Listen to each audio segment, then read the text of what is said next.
For problem 8-4, we're just asked to try to calculate what an effective interest rate is, if I'm not mistaken. For 8-4, it says your bank will lend you $4,000 for 45 days at a cost of $50 interest. What's your effective rate? And so I'll do 5, which is a pawn shop. God, don't go to pawn shops. In fact, actually, we'll see. We'll lend you $2,500 for 45 days at a cost of $35. What is the effective interest rate? So, let's put our numbers in up here. We've got an amount is equal to that. Our interest is equal to that, and we can sure turn those into dollars. Okay. Our number of days is that. And days in the year, again, we use that.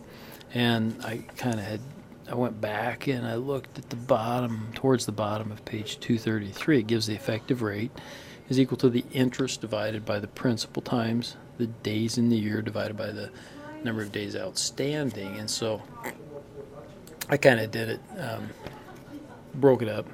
You can put it all into one, but it's equal to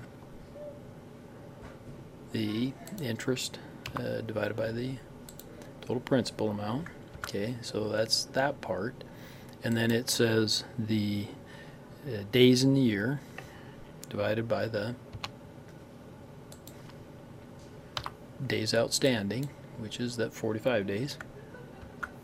Okay. That's just telling you that it's 1/8 of a year, basically, something to that effect. And so then you just multiply the two together according to the formula there. So this is simply equal to this one times that one.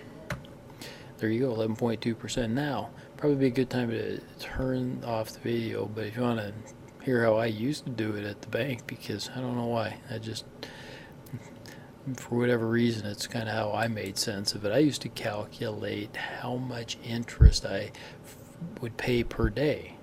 Okay, so I would just say that, and sometimes I did it different times, but if I calculate the interest per day, I would take my amount of interest, divided by my number of days that it's outstanding. Okay, then I just take that times the days in the year.